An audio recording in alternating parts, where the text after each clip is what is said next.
तो फिल्म की शुरुआत होती है योतजा नाम के एक प्लेनेट से, जहाँ पर रहने वाला हर एलियन योतजा ही कहलाता है और इनमें सिर्फ एक ही एबिलिटी देखी जाती है कि कौन कितना ताकतवर है और कितना अच्छा लड़ सकता है। जिस योतजा के अंदर लड़ने की स्किल्स और पावर्स ज्यादा होती हैं, उसी को रिस्पेक्ट दी जाती है, जबकि कमजोर योतजाओं को तो यहाँ रहना भी अलाउ नहीं।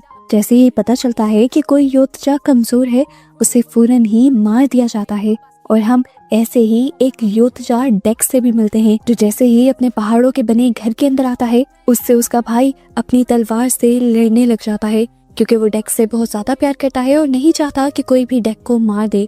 इसीलिए वो डेक को ताकतवर बनाना चाहता है, इसीलिए लड़ने की प्रैक्टिस करवा रहा है। काफी देर तक इन दोनों के दरमियान में फाइट होती रहती है, पर डेक एक भी फाइट नहीं जीत पाता। उसका भाई उसे ज्यादा प्रैक्टिस करने को कहता है, तो डेक कहता है मुझे नहीं लगता कि मुझे इसकी जरूरत है, मैं अच्छा खासा ताकतवर हूँ, पर डैड और आप लोगों को नजर नहीं आता और मैं अपने आप को साबित करके रहूंगा। इस पूरे यूनिवर्स में जो सबसे ताकतवर चीज है, मैं जरूर उसका शिकार करके लाऊंगा और अपने डैड का नाम पूरे प्लैनेट पर रोशन करूंगा। उसका भाई बताता है कि पूरे यूनिवर्स में कालिसिक नाम का ही एक मॉन्स्टर सबसे ज्यादा ताकतवर है, उसे मारना और पकड़ना बिल्कुल पॉसिबल नहीं है, क्या तुम उसे ले आओगे? डेक फौरन ही ये चैलेंज एक्सेप्ट कर देता है, जबकि उसका भाई उससे कहता भी है कि ये काम हमारे डैड भी नहीं कर पाए थे। इनकी इन्हीं बातों के दौरान यहाँ पर डेक के डैड भी आ जाते हैं, जिनका गुस्सा डेक को देखते ही सातवें आसमान पर पहुंच जाता है और वो अपने बेटे से कहते हैं कि फौरन इसे मार दो, ये मेरे नाम के साथ सिर्फ एक धब्बा है। डेक उन्हें समझाने की कोशिश करता है, डैड ऐसा नहीं है, एक दिन मैं आपके लिए एक बहुत बड़ा शिकार करके लाऊंगा और आपका नाम रोशन कर दूंगा। डेक के डैड तंजिया नजरों से उसे देखते हैं और कहते हैं तुम। उनका गुस्सा और भी ज्यादा बढ़ जाता है डेक की ऐसी बातों से और वो अपनी लेजर वाली रस्सियों से डेक को बांध देते हैं और दोबारा डेक के भाई से कहते हैं कि डेक को मार दो। डेक के भाई के पास भी कोई दूसरा चारा नहीं था। अपनी डैड की बात मानते हुए वो अपनी लेजर वाली तलवार उठाता है, पर डेक को मारने के बजाय वो डेक की रस्सियां तोड़ देता है। डेक भी बिना सेकंड गवाए अपनी स्पेसशिप के अंदर चला जाता है और डेक के डैड उसके भाई पर इतना ज्यादा गुस्सा हो जाते हैं कि वो उसका एक हाथ ही काट देते हैं। दूसरे हाथ से डेक के भाई ने दोबारा डेक की मदद करने की कोशिश की थी। स्पेसशिप का जो रिमोट उनके हाथ में था, उसने अपने रिमोट से डेक की स्पेसशिप को जीना प्लैनेट के लिए लॉन्च कर दिया था, जहाँ पर डेक को कालिसिक मॉन्स्टर मिलना था। यानी कहीं ना कहीं उसे भी अपने भाई पर यकीन था। डेक जानता था कि अब उसके भाई के साथ डैड बहुत बुरा करेंगे, लेकिन इतना बुरा उसने एक्सपेक्ट नहीं किया था। डेक के डैड डेक के गुस्से में उसके भाई को मार देते हैं और डेक टूट जाता है।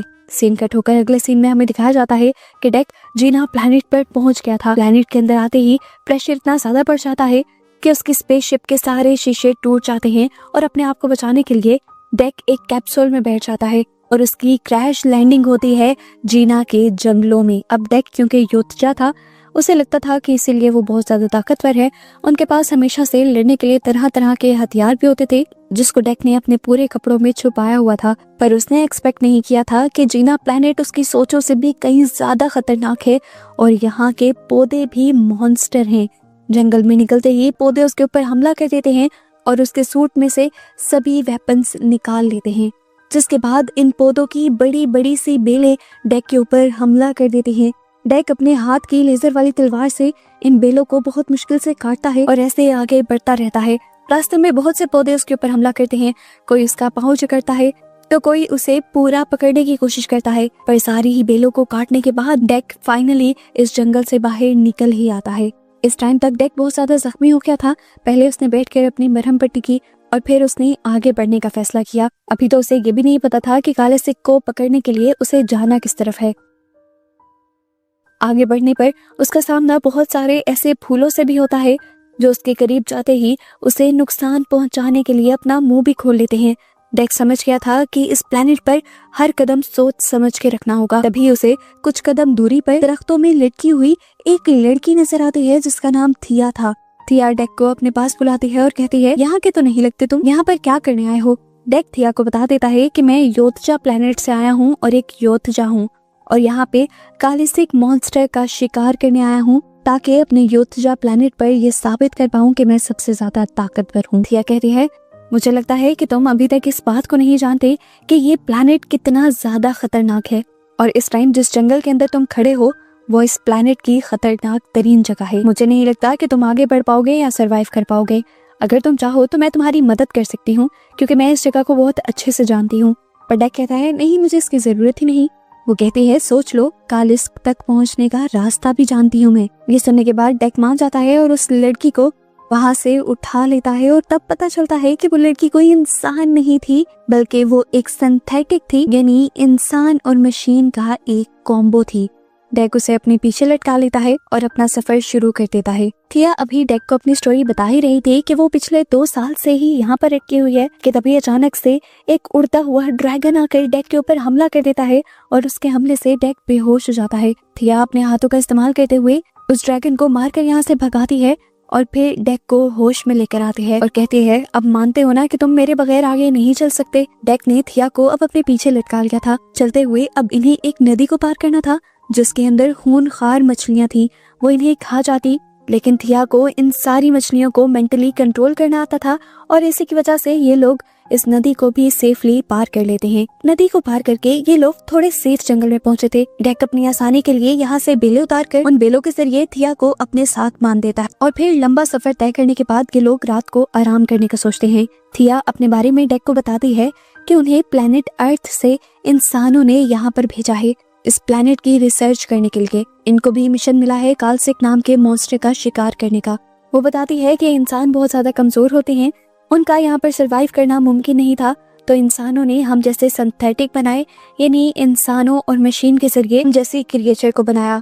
मैं अपनी बहन टीसा के साथ यहाँ पर आई थी, पर यहाँ आते ही हमारे स्पेसशिप के ऊपर कालसिक मॉन्स्टर ने हमला कर दिया। उस हमले में मेरी टांगे टूट गईं और हम दोनों बहनें दूर हो गईं, जिसके बाद से 2 साल हो गए हैं मैं वहीं पर लटकी हुई हूँ।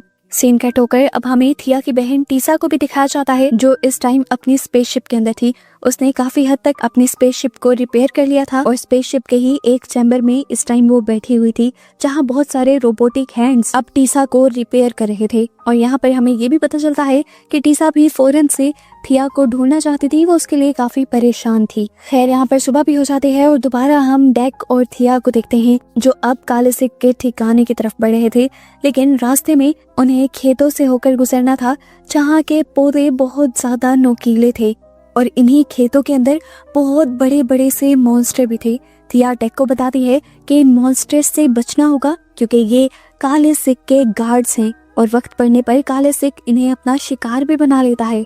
अभी ये लोग ये बातें कर ही रहे थे कि यहाँ पर एक छोटा सा क्रिएचर आ गया, बंदर की तरह उछल कूद करते हुए। वो डेक से कहता है अगर तुम चाहो तो मैं ये जगह पार करवाने में तुम्हारी मदद कर सकता हूँ, पर डेक को अब और किसी की मदद नहीं चाहिए थी। ये लोग बात कर ही रहे थे कि एकदम से वो बड़ा सा कालसिक का गार्ड इनके ऊपर हमला करने के लिए आ गया। इससे पहले कि वो इन तीनों को निकलता, वक्त रहते ही डेक अपनी लेजर वाली तलवार से उस मॉन्स्टर के दरमियान से 2 टुकड़े कर देता है।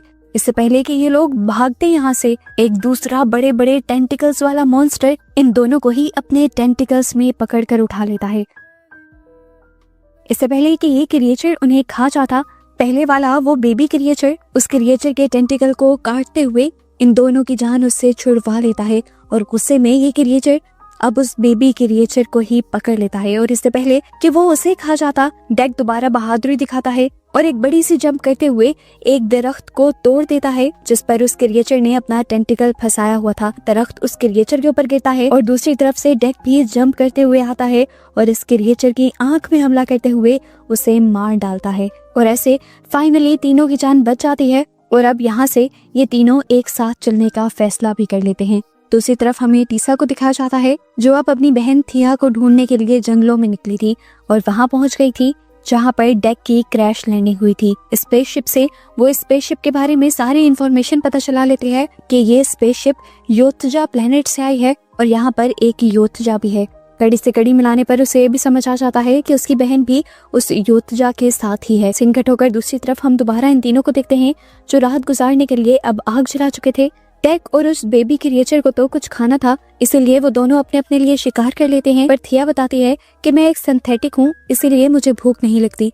इसके बाद थिया डेक से डेक के बारे में पूछती है तो डेक बताता है कि मेरे डैड मुझे मारने वाले थे और मैं अपने आप को साबित करना चाहता था, जिसमें मेरे भाई ने मेरा साथ दिया। उसने मुझे स्पेसशिप में बिठाकर रीना प्लेनेट के लिए लॉन्च तो कर दिया, लेकिन पीछे से मैंने देखा कि मेरे डैड ने मेरे भाई को ही मार दिया था। और अब मैं हर हाल में अपने भाई का बदला लेने के लिए उस मॉन्स्टर को पकड़ना चाहता हूँ और अपने डैड को ये साबित करना चाहता हूँ कि मैं और मेरे भाई गलत नहीं थे। तो बात